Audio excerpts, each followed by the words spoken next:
Bonjour, je suis Dominique Ajus de DaFocus et je vous retrouve aujourd'hui pour ce 16e tuto dédié à l'utilisation de Camera Raw. Alors aujourd'hui, on va parler de 3 outils différents, tout simplement parce qu'ils sont de la même famille. Il y a ici l'outil pinceau de retouche, l'outil filtre dégradé et l'outil filtre radial. On va commencer par l'outil pinceau de retouche. Alors, je vais cliquer dessus. Une fois que j'ai cliqué dessus, on voit ici à droite que j'ai toute une série de paramètres qui s'affichent. Et j'ai ma brosse ici. Ma brosse est définie par une croix au centre, un rond à la périphérie continue et un rond avec une périphérie en pointillé. Mon effet est à 100% de la croix jusqu'au cercle continu et le dégradé ensuite va s'opérer du cercle continu jusqu'au cercle en pointillé. On peut définir plusieurs choses sur cette brosse. On peut donc définir ici en bas la taille, donc je peux agrandir la taille de mon outil. Le dégradé ici, donc je peux avoir un outil beaucoup plus dur, où la périphérie donc en pointillé est beaucoup plus proche du cercle. Le flow et la densité. Pour le moment, le flow et la densité, je vous conseille de les laisser tels qu'ils sont, c'est-à-dire le flow à 50% et la densité à 100%. On va parler uniquement de la taille et du dégradé. Vous pouvez également changer la taille de votre outil en faisant un clic droit et en bougeant la souris de droite à gauche.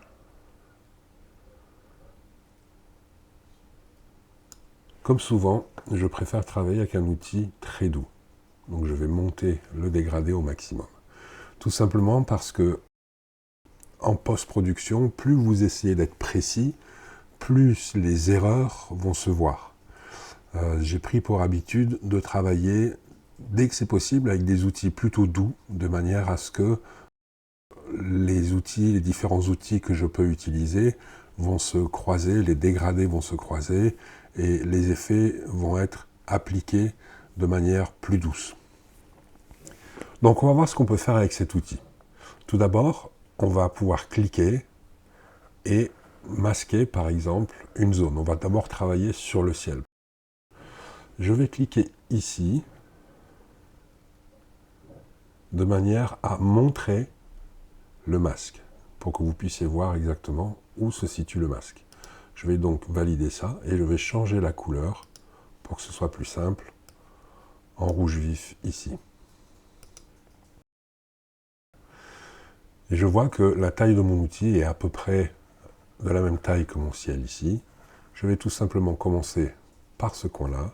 Je vais cliquer et je vais passer mon outil sur le ciel. Donc toute la partie rouge est la partie qui va être affectée par les réglages que je vais opérer. Les réglages que je peux rajouter maintenant sur ce masque en rouge sont tous les curseurs que je vois ici. Alors vous devriez maintenant connaître tous ces curseurs. Si ce n'est pas le cas, je vous invite à regarder les tutos précédents où je prends chacun de ces curseurs en détail. Donc je vais enlever la prévisualisation ici du masque pour bien voir l'effet sans qu'il soit occulté par cette couleur rouge. Le petit point qu'on voit ici, c'est donc une épingle, c'est là où j'ai cliqué en premier pour créer ce masque. On verra par la suite que c'est important de l'avoir de manière à pouvoir revenir et retravailler sur les masques indépendamment les uns des autres. Et ici, donc, je vais chercher des valeurs qui me conviennent. Je vais tout remettre à 0 ici. Camera Raw garde en mémoire les derniers paramètres que vous avez utilisés. Et je suis ici sur une zone, par exemple, où je vais vouloir baisser les hautes lumières. Donc je vais prendre mes hautes lumières ici et je vais les baisser. Et on voit tout de suite qu'on récupère une grande partie du ciel. C'est également l'avantage de travailler sur un fichier RAW qui me permet justement de récupérer toutes ces informations-là. Donc je vais baisser mes hautes lumières, ça c'est sûr. Je vais peut-être baisser un peu mes ombres. Je vais augmenter éventuellement la clarté. Peut-être un peu de correcteur de voile.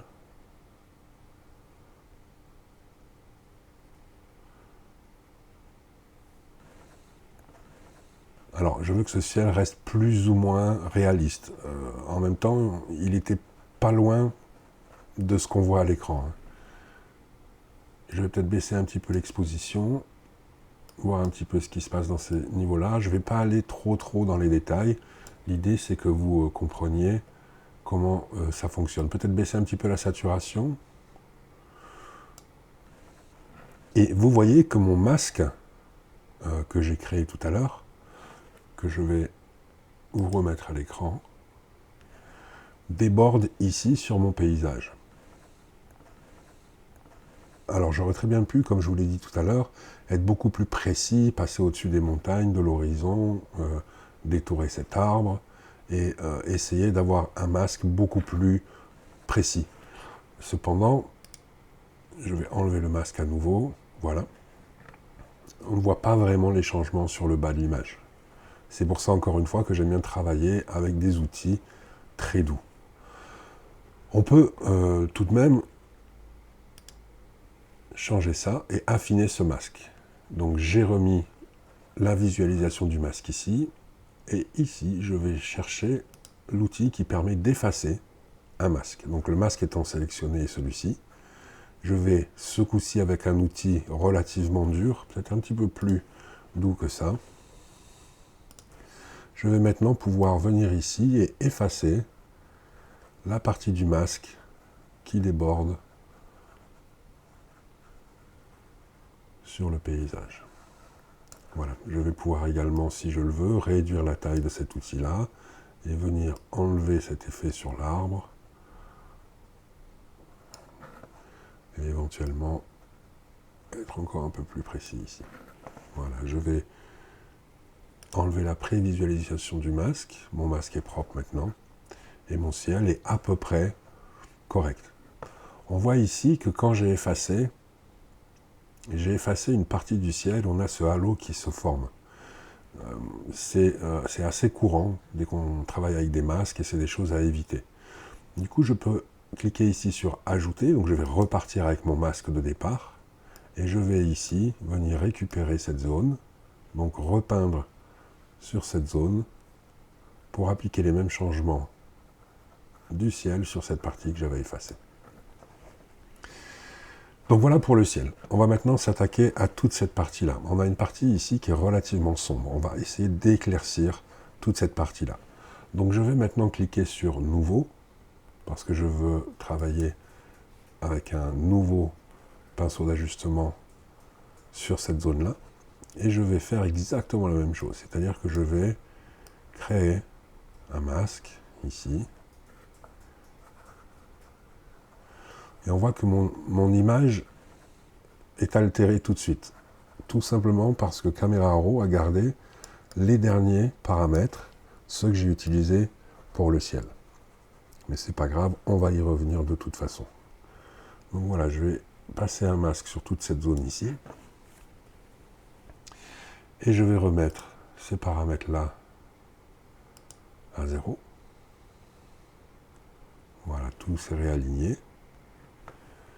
Et je vais maintenant pouvoir voir ce qui se passe si j'augmente la lumière dans les parties les plus sombres.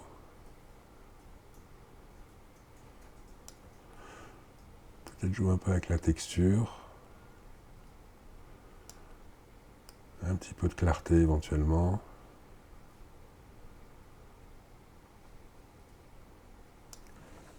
Je veux quand même garder un côté assez sombre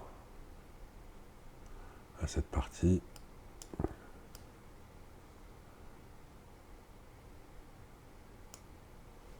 Très bien. Et on voit maintenant que là où j'ai cliqué en premier, pour ce deuxième masque, j'ai une nouvelle épingle. Je vais activer la prévue du masque pour voir exactement où on a travaillé avec ce masque-là. Voilà, on a travaillé sur cette zone que je peux affiner, du coup, je peux revenir dessus. Je peux ajouter à ce masque.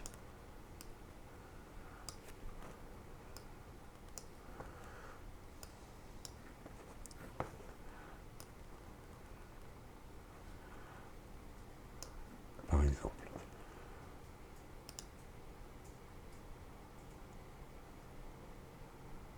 Voilà.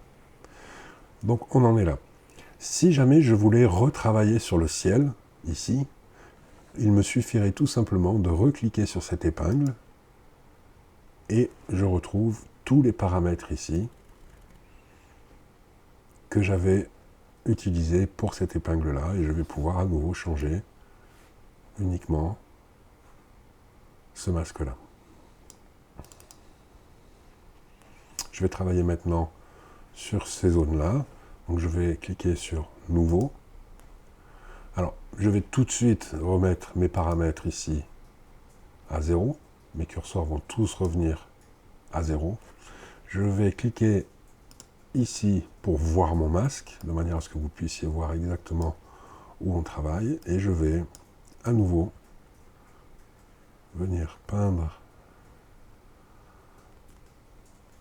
des zones sur mon image.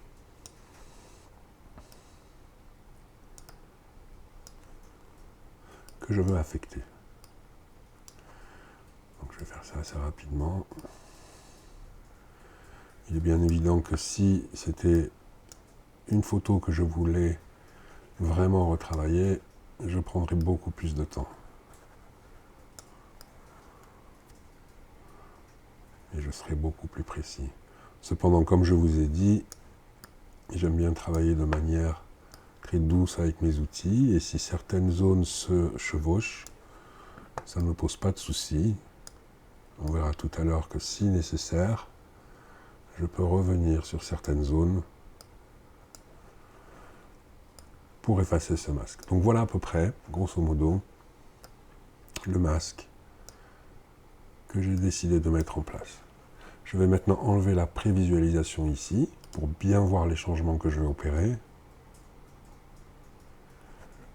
Et je vais donc ici également, comme le ciel, puisque c'est le ciel qui se reflète dans les rizières, je vais baisser mes hautes lumières.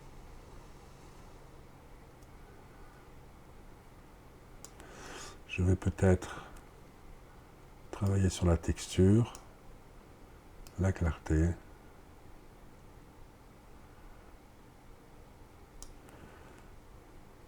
Augmenter peut-être un petit peu la saturation, pas trop. Voilà. Et si je vous remonte le masque, on voit bien que mon masque, ici, passe sur certaines zones que je ne voulais pas forcément affecter, mais le résultat, au final, ne montre pas de changement énorme sur ces zones-là. Voilà. Donc il est inutile d'être vraiment très très précis dans ce cas de figure. On va regarder une dernière chose. Ici, vous avez la possibilité d'avoir un masque automatique. C'est-à-dire que je vais cliquer ici. Je vais réactiver la prévisualisation du masque. Et je vais cliquer sur Nouveau. OK. Et je vais par exemple travailler uniquement sur cette zone-là. Et si je clique, et si je fais passer mon pinceau sur cette zone-là, Camera Raw va travailler en fonction des contrastes et va me permettre d'être plus précis sur mon masque. Et il va s'arrêter aux zones qu'il va rencontrer qui vont être plus contrastées que la zone sur laquelle je travaille. Donc ça va me permettre ici d'avoir une sélection de masques un petit peu plus précise. Alors on voit ici qu'il a eu un petit peu plus de mal parce qu'on a des zones de contraste également, donc du blanc et du plus foncé, donc il a un peu plus de mal. On peut très bien décocher ici le masque automatique et revenir localement sur certaines zones de manière à corriger ça. Je vais enlever la prévue.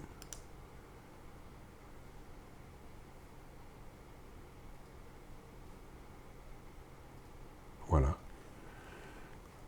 Et on voit que j'ai uniquement cette zone-là qui est relativement bien définie, qui est affectée par les changements.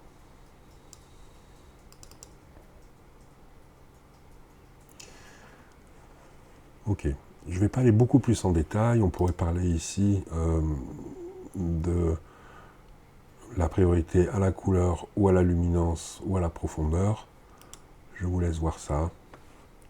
On va passer directement ici à cet outil-là, qui est le filtre gradué. Alors, je vais enlever tout ce que je viens de faire sur mon image. Et on va travailler avec donc ce filtre-là, qui est le filtre gradué. Le filtre gradué travaille comme un filtre Greenote, par exemple, gradué. C'est-à-dire que si je clique ici et que je tire vers le bas,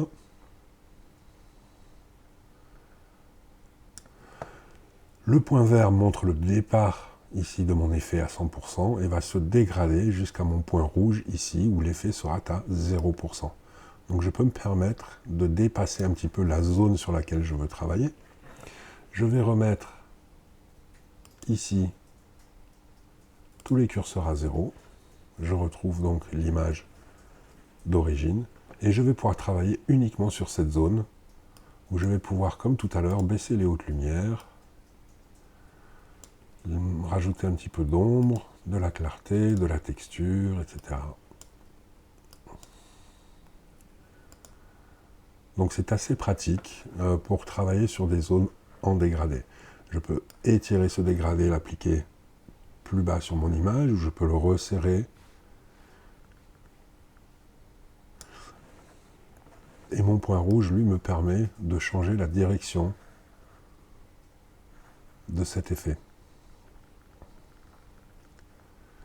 Donc on va en faire un deuxième, je vais remettre tout ça à 0. On va partir ce coup-ci de l'angle, et je vais essayer d'éclaircir un petit peu cette zone-là, en débouchant un petit peu mes ombres, en augmentant un petit peu les hautes lumières, en allant chercher un peu de texture, un peu de clarté.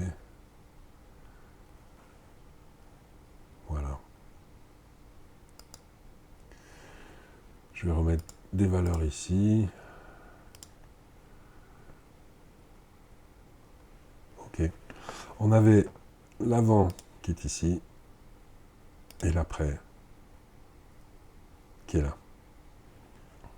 Je vais maintenant effacer tout ça et on va voir le troisième outil qui est le filtre radial, qui lui fonctionne de la même manière. On va définir une zone qui va être elle radiale. On va pouvoir changer la zone, choisir une zone ici. On va pouvoir déplacer cette zone et c'est exactement la même chose où on a un dégradé qui s'opère ici. Donc si je baisse mon dégradé, on voit que j'ai un effet qui est beaucoup plus dur, et si je monte mon dégradé, l'effet sera plus doux. Et je peux choisir donc, par exemple ici, je vais remettre les curseurs à 0, retrouver voilà mon image d'origine, et je vais pouvoir ici uniquement travailler avec mes curseurs. Alors ici, j'ai sélectionné l'extérieur de la forme que je viens de définir, mais si je veux travailler à l'intérieur, je clique ici et j'inverse donc l'effet qui est au départ à l'intérieur et progressivement s'estompe. Donc je peux être à l'intérieur ou travailler à l'extérieur. Alors évidemment, ce n'est pas forcément quelque chose que je ferai sur cette photo-là, précisément, mais je voulais vous montrer comment ça fonctionne. Voilà, très très rapidement pour ces trois outils. J'espère que ça vous aidera. On peut aller encore plus loin avec ces outils-là, il y a encore beaucoup de choses qu'on peut faire, mais au moins les bases sont là. Je vous remercie et je vous retrouve dans un autre tuto.